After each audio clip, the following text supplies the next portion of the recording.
Maxime, bonsoir. Bonsoir. Alors on peut dire que l'équipe vit en ce moment une période assez difficile. Après le revers subi samedi dernier à Charleroi, les supporters ont montré un certain découragement. Comment est-ce que vous, les joueurs, vous vivez cette situation?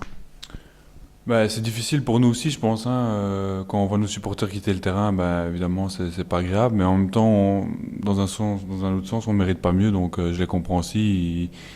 Ils payent le déplacement, ils font des kilomètres, ils occupent leur soirée pour venir. Enfin, ils prennent leur samedi soir pour venir nous voir. Et nous, on montre rien sur le terrain. Donc, je les comprends. Je comprends leur réaction. Maintenant, nous, on a difficile à comprendre un peu ce qui nous arrive pour le moment parce que on a vraiment un bon groupe, on s'entraîne bien, mais on n'arrive pas à reproduire les choses qu'on fait pendant la semaine le week-end, et c'est assez frustrant, et c'est une situation très difficile à vivre.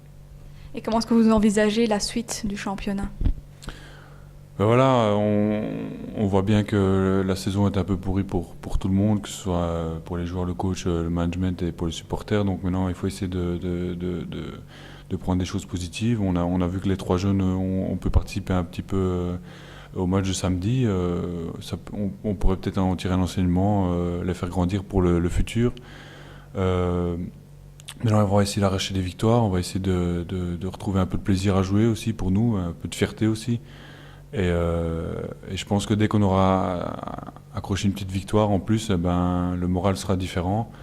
Parce que j'ai l'impression que le moral est quand même dans les chaussettes pour le moment. Et voilà, on a juste besoin vraiment d'un bon match, un petit déclic, j'ai envie de dire, pour pouvoir redémarrer et pouvoir faire une bonne fin de saison, on va dire. Donc pour toi, c'est vraiment peut-être une victoire qui pourrait peut-être ramener le moral des troupes et finalement relancer l'équipe sur une bonne voie? Ouais, c'est sûr, parce que je pense pas qu'on soit tous devenus nuls comme ça du jour au lendemain. Je pense que le problème est mental.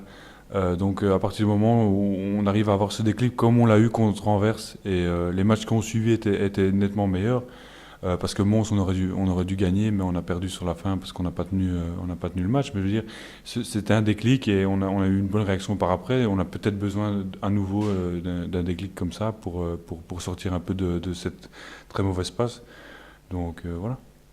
Alors dans le championnat belge actuel, est-ce qu'il y a une équipe qui t'impressionne ou qui t'a impressionné particulièrement cette saison, jusqu'à présent? Comme on joue mal, évidemment, toutes les équipes sont beaucoup plus fortes que nous, non, mais je pense que Charleroi, pas parce qu'ils nous ont battus de 45 points, mais aussi pour leur parcours, notamment en Euroleague, sont vraiment impressionnants. C'est vraiment des joueurs qui ont soif de victoire, qui ont un professionnalisme vraiment parfait, et c'est vraiment une belle équipe à avoir joué. Et j'aime beaucoup Anvers aussi ils ont vraiment une belle équipe que j'aime bien, et ça c'est vraiment 2 équipes pour moi qui devraient jouer le top du championnat. Donc Charleroi-Anvers, une finale idéale finalement pour les playoffs peut-être cette saison? Ouais, pour moi ce serait la finale idéale, parce que pour moi Anvers est un petit peu au-dessus de Alos, même si Alos est vraiment une très belle équipe aussi.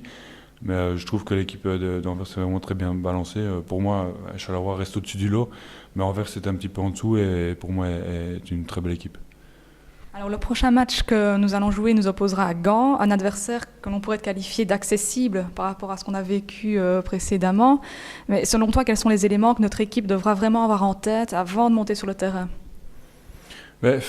Accessible, je dirais oui et non, parce que Gand, cette année, est une équipe différente. Je connais le coach, vraiment bien coaché. Un coach qui utilise vraiment bien les défauts d'équipe adverse et les qualités de son équipe à lui. Maintenant, il faut oublier tout ce qui s'est passé avant. Il faut jouer notre match pour gagner. Il faut jouer surtout pour se faire plaisir, et faire plaisir un peu aux supporters qui vont j'espère venir encore nous voir. Donc il faut vraiment jouer pour nous, quoi, se faire plaisir, et puis se dire qu'on est encore capable de gagner, on est encore capable de bien jouer. Et c'est avec cette idée en tête qu'on doit venir vraiment. On doit peut-être pas vraiment se concentrer sur l'adversaire, mais plus se concentrer sur nous-mêmes. Et justement, tu as joué, toi, à Gand la saison dernière. Qu'est-ce que tu as retenu de cette expérience? Pour moi, c'était une expérience très difficile. Je m'étais cassé le genou en équipe nationale. Je n'avais pas d'équipe jusqu'en novembre, donc on a dû trouver une solution assez rapide. J'ai voulu reprendre beaucoup trop vite. Je n'étais pas prêt physiquement et mentalement à reprendre, donc j'ai eu vraiment une dure saison où j'ai dû cravacher jusqu'en mai. Donc c'était une expérience très difficile pour moi parce que j'ai pas fait une bonne saison, puis je me suis pas vraiment bien amusé là-bas, même si j'ai adoré les gens qui m'ont accueilli là-bas, mais pour moi c'était pas une expérience positive.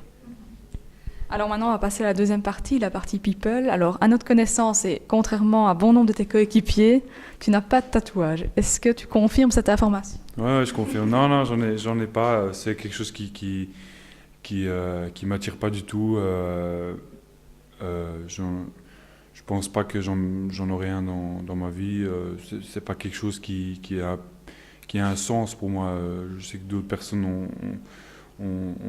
ont un sens, ils mettent des choses familiales, etc. Mais moi, ça ne m'intéresse pas. C'est peut-être parce que ma mère m'a toujours interdit de faire ça. Peut-être que c'est à cause de ça, mais non, ça ne m'intéresse pas. Et au niveau mode, comment est-ce que tu aimes t'habiller au quotidien et peut-être en dehors des entraînements, où là j'imagine c'est souvent training, mais pour le reste? Bah, je veux dire, dans notre sport, bah, on est un peu obligé d'être obligé non, mais bon, c'est plus pratique pour nous d'être en training tous les jours. Donc, étant donné qu'on fait ça tous les jours, bah, je suis en training, mais sinon j'aime bien mettre un jeans et une chemise pour les petits repas en famille, etc. C'est toujours plus agréable qu'un training, évidemment. Donc, voilà, j'essaie juste quand je suis en dehors du basket de mettre des petites choses sympas, des petites chemises, si je trouve quelque chose à ma taille en tout cas. Alors, quels sont tes projets pour les années à venir? Comment est-ce que tu te vois dans 10 ans, dans ta vie professionnelle et dans ta vie personnelle? Une question difficile. Mais tu parles des projets dans les 10 prochaines années? Oui. Ouais, j'espère jouer au basket le plus longtemps possible, rester en bonne santé physiquement, pouvoir faire le sport que j'aime par-dessus tout le plus longtemps possible.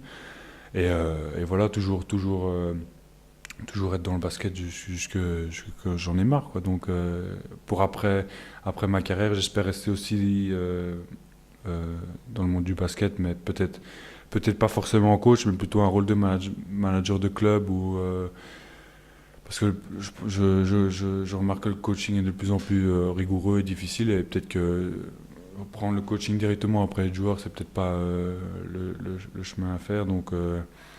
Donc voilà, mais rester dans le milieu du basket le plus longtemps possible parce que je me vois mal faire autre chose. Alors, ce n'est pas la première fois qu'on t'interviewe, donc on a été rechercher des infos des années précédentes. En décembre 2008, tu déclarais que tu n'étais pas un cordon bleu, mais que tu t'améliorais. Alors aujourd'hui, 3 ans plus tard, est-ce que tu es devenu un chef et quelles sont tes spécialités? Non, un chef, pas du tout. De un, parce que j'ai la chance d'avoir une copine qui cuisine très bien et qui me fait vraiment bien à manger. Maintenant, quand j'ai l'occasion de faire à manger, ben, je fais des choses assez simples, mais c'est toujours bon pour moi, donc c'est le principal. Moi, je suis loin d'être un chef.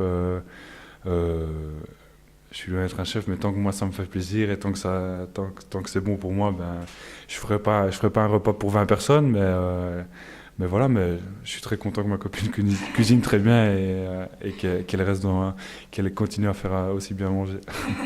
T'en profites pour la remercier au passage. Ouais, ben, comme ça, tout le monde saura qu'elle fait bien manger aussi. Alors, est-ce que tu es toujours, on l'imagine, un fidèle supporter d'Anderlecht, donc le club de foot? Que penses-tu de leurs prestations actuelles? Fidèle, je serai jusqu'à la mort, hein. J'ai dit sans mauve, donc voilà. Maintenant, leurs prestations pour l'instant, c'est pas mal. Ce week-end, ils ont battu Bruges. Ils ont été impressionnants. Je pense qu'ils vont l'être jusqu'à la fin de saison et je pense que cette année, le titre ne nous échappera pas. J'espère ne pas me tromper.